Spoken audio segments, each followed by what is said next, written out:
Oiê! Tá começando mais um Bem Viver. Eu sou a Aline Macedo e te convido para essa boa prosa que une os saberes que nascem do povo com os sotaques que guardam a memória do nosso país e as lutas que de mãos dadas com o presente semeiam futuros possíveis.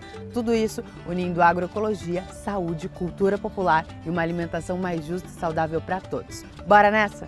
Tem tecnologia nascendo dos saberes populares. Conheça a Yara, inteligência artificial da agroecologia. Na Venezuela, as comunas mostram como a organização coletiva e a autonomia na produção de alimentos transformam o dia a dia nos territórios. Já em São Paulo, a exposição Imaginação Radical 100 anos de Frantz Fanon conecta o legado de um dos maiores nomes na luta anticolonial às experiências das periferias. E claro, receita. Isso e muito mais agora no Bem Viver. Existem tecnologias desenvolvidas para controlar e outras que surgem para emancipar. Enquanto as Big Techs avançam sobre a terra ao lado do agronegócio, movimentos populares brasileiros decidem disputar também o campo digital. A Yara, inteligência artificial da reforma agrária, une a inovação aos saberes tradicionais de camponeses. É uma ferramenta pensada por quem está no chão da terra, comprometida com a soberania alimentar. Quem chega com mais detalhes é o Rodrigo Chagas.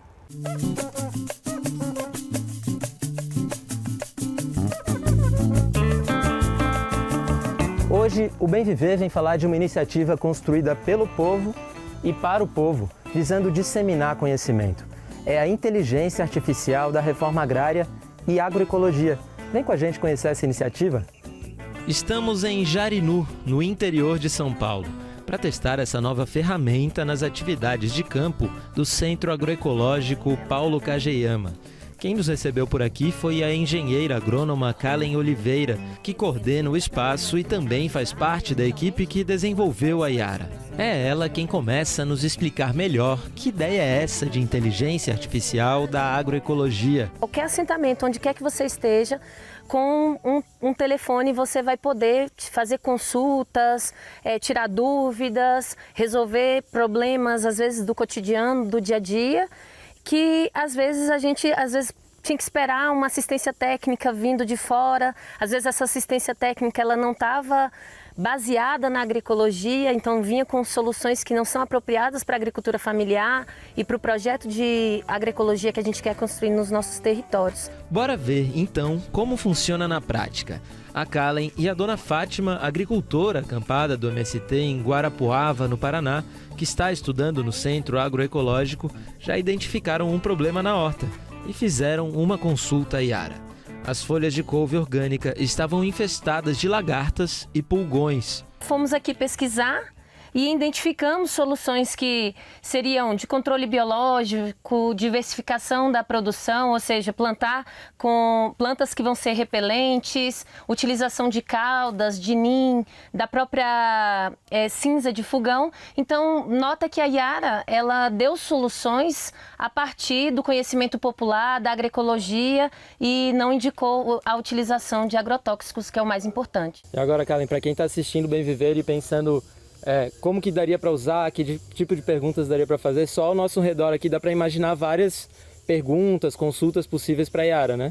Sim, a gente aqui está numa mandala medicinal e dentro dessa perspectiva de produção de plantas medicinais, na Yara você teria inúmeras formas de fazer pergunta, para que serve determinado tipo de planta, os diferentes consórcios que podem ser feitos, como se constrói uma mandala medicinal, então tem aí infinitas possibilidades de colher conhecimentos a partir da Yara. E depois de aprender tudo sobre a Yara com a Kalen, eu fui conversar com a dona Fátima para saber, afinal, o que ela estava achando da novidade. A senhora, junto com a Kalen, fez a pergunta sobre a lagarta na couve.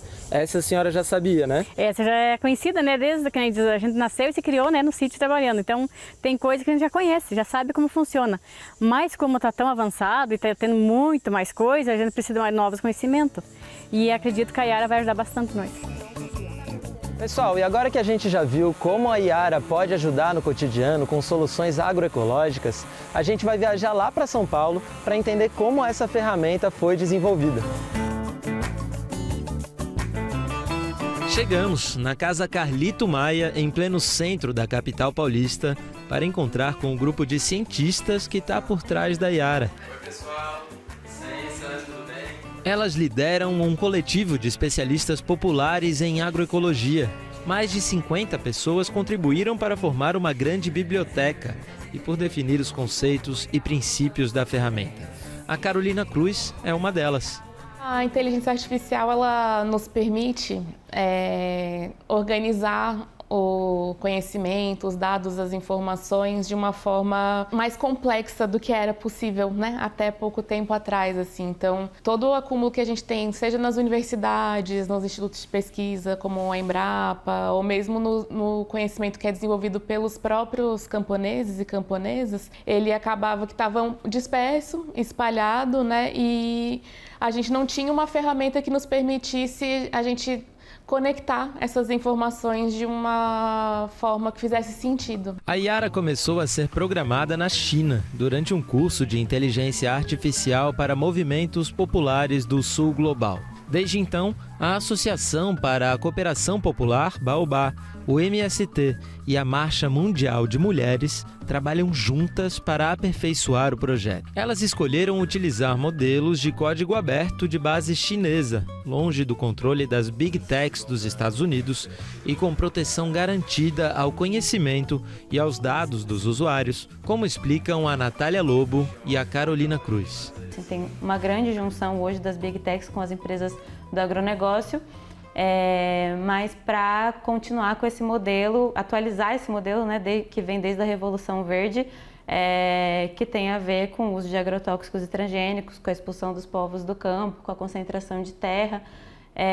Então, o que a gente está vendo no mundo hoje, na maior parte, é essa junção das Big Techs com o agronegócio para aprofundar esse modelo que não constrói a soberania alimentar. A China desponta aí como uma desenvolvedora de inteligência artificial com uma proposta mais próxima da nossa, que é de atender às demandas do povo, né? E a gente usa, então, dois, que é o Minimax e o GLM, que são os grandes modelos de linguagem que estão nos ajudando a organizar essa resposta, né? Além de disputar o futuro da soberania tecnológica e alimentar, a Yara também ajuda a difundir uma visão de mundo feminista. Mais do que isso, ela é programada por uma equipe majoritariamente feminina, como nos conta a Natália Lobo. Acho que parte dessa agenda é pensar o feminismo dentro dela, e isso passa por ter mais mulheres dentro desse campo, para que as ferramentas e as tecnologias estejam a serviço também da vida das mulheres, né? Elas precisam ser desenvolvidas por mulheres para elas terem essa perspectiva. A Yara já está disponível para utilização em português e dispõe de 3 perfis de interação com diferentes níveis de profundidade de respostas para atender desde quem tem dúvidas nas práticas cotidianas até quem presta assistência técnica ou quer se aprofundar nos estudos da agroecologia. Para acessar, digite no seu navegador baobá.pt.group/pt/Yara com 2 As. Mas como boa experiência internacionalista, a Yara não deve ficar restrita ao Brasil. A meta é transformá-la numa ferramenta para todo o sul global, como ressaltam Paula Vélez, da Baobá, e Carolina Cruz. Vamos iniciar agora o projeto da Yara em Ghana, onde a produção de cacau vai ter uma grande relevância, né, porque é o segundo maior produtor de cacau do mundo, com uma forte base camponesa nessa produção, e para que todo o aprendizado que a gente teve aqui no Brasil também possa ser compartilhado com nossos companheiros lá em Ghana, para eles também poderem aproveitarem essa nova tecnologia. A Yara tem um potencial não só de desenvolver uma ferramenta útil e própria para a gente, mas também de mostrar um outro modelo de desenvolvimento, né, de soberano e de tecnologias que atendam de fato às necessidades das pessoas, né, e não da especulação maluca das Big Techs, né, e do mercado. E falando em experiências que cruzam fronteiras, seguimos agora para mais um episódio da nossa série especial sobre comunas na Venezuela.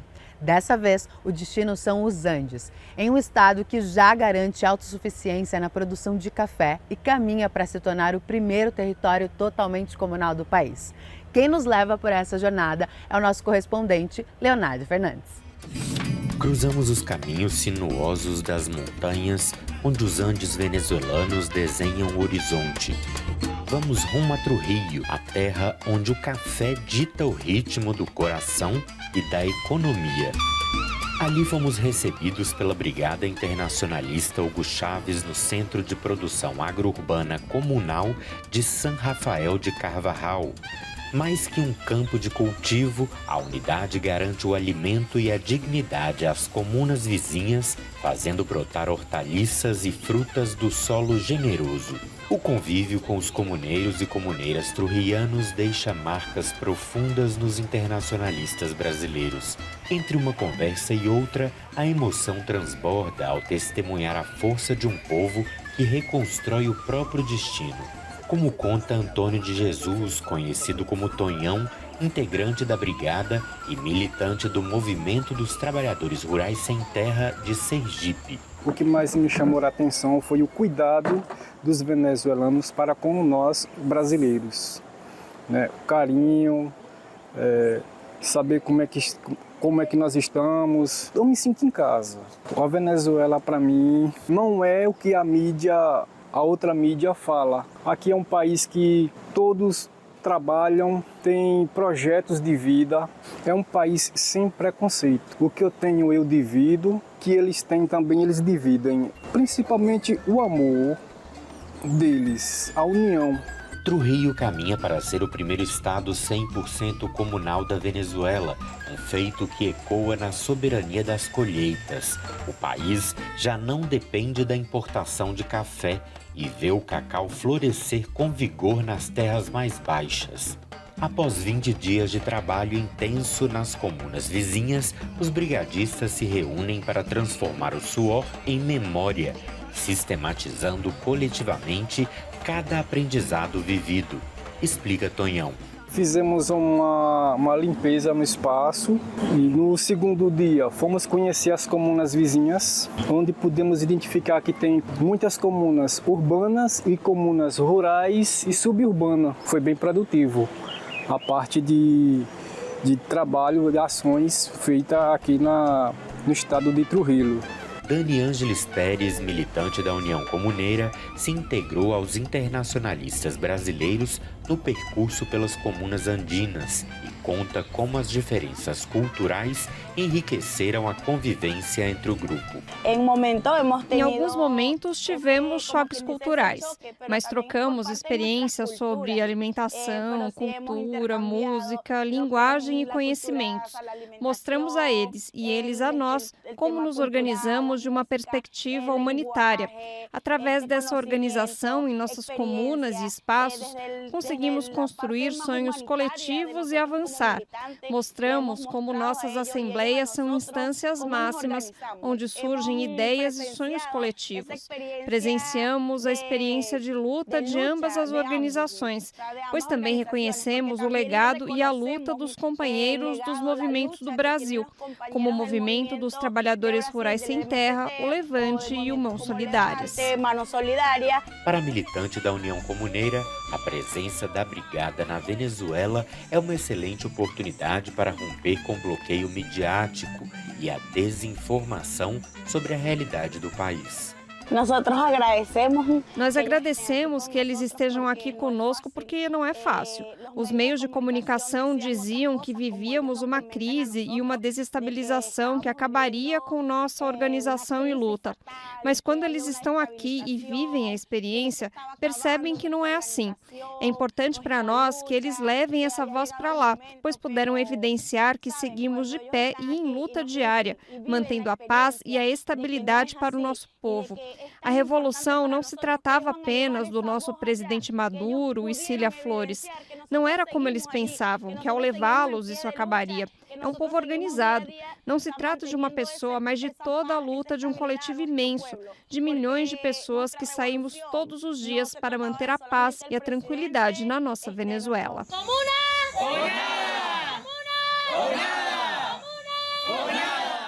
Depois de conhecer um pouco mais sobre as comunas venezuelanas, que tal a gente se aproximar também dos sabores desse país? Hoje, a nossa chefe Rema Soto trouxe uma receita que é quase um carinho em forma de comida. Eu estou falando dos tequenhos. É com você, Rema!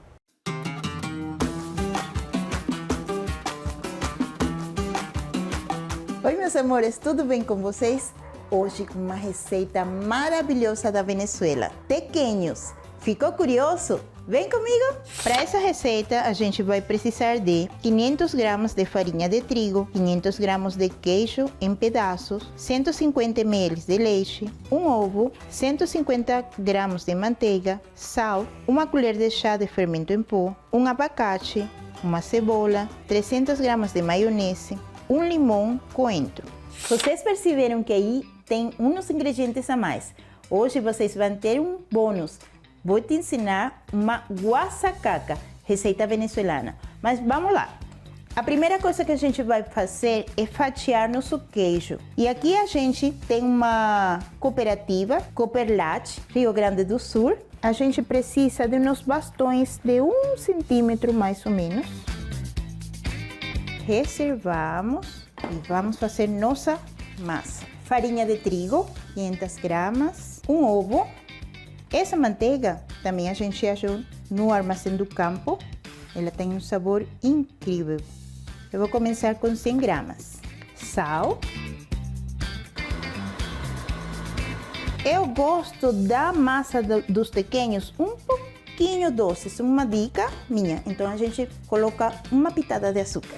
E ali a gente aproveita e coloca o fermento. Nesse ponto, que ele já aparece na areia, começamos a incorporar o leite. Ela tem que ficar assim, com todos os ingredientes unificados. E agora a gente amassa por uns 15 minutos, aproximadamente. Dobro, estico, dobro e estico. Oi, meus queridos, ela ficou mais maleável, tá vendo? Ó, gostosa. E aqui a gente vai deixar ela repousar por uns 30 minutos. Deu nosso tempo, vamos ver.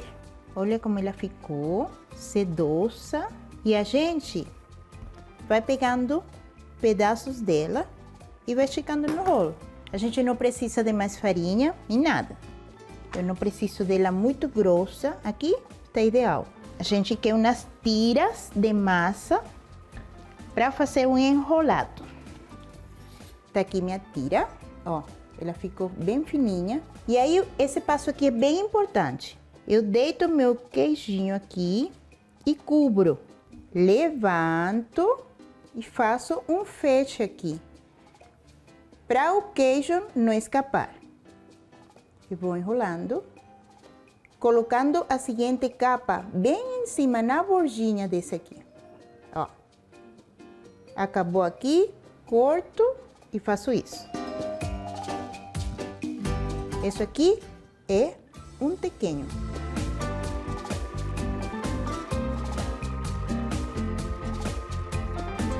Pronto, agora a gente vai para o freezer, para ela ficar, essa manteiga ficar durinha, o queijo não derreter tão rápido na gordura que a gente vai fritar. Enquanto a gente aguarda o freezer, lembram daquele bônus? A guasacaca? Vamos fazer ela? Um abacate, esse aqui a gente trouxe do Armazém do Campo, ele é orgânico. Esse molho na Venezuela, a gente come com empada, come com arepa. Uma cebola pequena, uma colherzinha de sal, o suco de um limão, a maionese. E o ponto mágico da guasacaca é o coentro.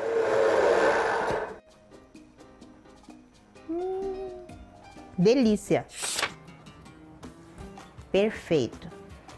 Aí a gente precisa uma frigideira com óleo bem quente, mas bem quente. Por quê? Porque ele está quase congelado. Então ele vai abaixar a temperatura do nosso óleo e pode ficar encharcado. Coloca uns 3, 4, mientras ele pega o ritmo, e aí depois a gente vai fritando o resto, tá bom? Acabamos por aqui. Ficaram lindos, cheirosos. Agora a gente vai ver se ficaram gostosos. A melhor expressão de carinho que você tem com seus convidados é um prato, uma fonte, uma bandeja de tequeños, porque como vocês viram, é uma receita que tem vários processos longos. Então tem que ter muito amor envolvido para você fazer essa receita. Se você gostou, marca a gente nas redes sociais. Remachef, Chevre Restaurante, e agora é minha vez. Que delícia! Tem exposições que a gente não visita apenas com o olhar. A gente sente, reflete e sai diferente delas. No Museu das Favelas, a amostra Imaginação Radical 100 anos de Frantz Fanon me causou exatamente esse impacto. Ela conecta o pensamento de um dos maiores nomes da luta anticolonial com as memórias e as resistências que continuam vivas nas nossas periferias. Eu fui até lá conferir de perto essa homenagem. Bora ver?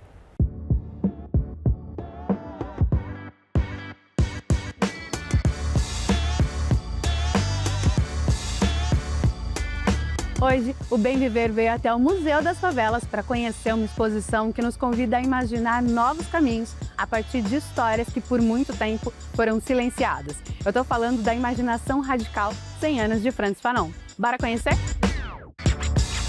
A trajetória de Frantz Fanon se cruza com as lutas de libertação do século XX. Ele mostrou que o racismo não é um caso isolado, mas uma estrutura que segue presente. E mais do que isso, apontou caminhos para imaginar novas formas de existir.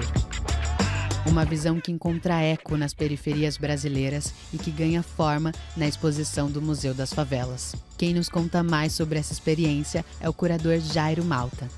A ideia começa pelo por que não? Por que o Museu das Favelas não pode falar sobre um pensador internacional que fale de questões tão complicadas, técnicas, sobre sobrevivência do negro nesse mundo tão difícil, globalizado, um capitalismo matador, e a gente entender qual é o pensamento de tudo isso dentro das favelas no Brasil, e em especial os artistas que compõem essa narrativa, esse entendimento do que é arte a partir dessas dores. E ninguém melhor do que Fanon para guiar esse pensamento. Sob a curadoria de Malta, a exposição surge de uma ampla pesquisa realizada por Daniele Almeida, do Museu das Favelas, em colaboração com a diretora artística Thaís de Menezes. A escolha dos artistas foi orgânica, assim. É a nossa primeira exposição internacional. Tem artistas de 9 países contando com o Brasil. São artistas que vêm da Argélia, Colômbia, Venezuela, sabe? Assim, isso é muito interessante. Então, a Thaís trouxe muitos artistas de uma maneira mais internacional, que ela tem parceria e tudo mais, que pensa a narrativa que a gente estava entendendo. E eu pensei muito mais os artistas daqui, em especial os artistas de favela. Tem aqui o Bruno Leifert, que foi um artista que eu e Thaís vimos junto, mas tem a Silvana, que também está nessa sala, que é uma artista do Maranhão, que é uma artista que eu já trabalhei antes, então é uma artista muito interessante. Tem a Thaís Hiroko, que é do Rio de Janeiro, e que fala sobre favela e de uma forma internacional, trabalhando o baile do Egito, sendo os bailes do Egito e cruzando com as identidades e os signos do próprio território egípcio. Cada artista encontra uma forma diferente de falar sobre memória, identidade e pertencimento. Na obra AA, o artista Bruno Baptistelli propõe uma reflexão sobre linguagens e os significados que atravessam a experiência negra no Brasil. Essa série AA, eu penso no ritmo. O ritmo também como um elemento de início da linguagem. É curioso que essa série vem, que eu tenho uma filha e ela estava começando a falar. Ela falava que o cachorro, como ela ainda não fazia o som au-au, ela fazia AA, então tinha uma cadência rítmica e era ali o início da linguagem falada, né? Linguagem oral dela. Então eu desdobrei também isso em relação a esse lugar de linguagem que eu trabalho, que eu busco, assim, né? Nesses trabalhos dessa série. Na maior parte da exposição, Frantz Fanon é sentido mais do que visto. Ele aparece nas ideias, nos corpos, nas memórias que atravessam as obras. Até que no trabalho do artista e grafiteiro Robinho Santana, Fanon ganha rosto, não como uma figura distante, mas como parte desse mesmo território de experiências e resistências. E essa obra em específico, que é o único momento que Fanon ele aparece na exposição. Essa obra, ela justifica o tema da exposição, que é o imaginário da obra de Fanon. E que Fanon seria mais um de nós aqui, vindo, assistindo, vendo, entendendo, tentando aprender.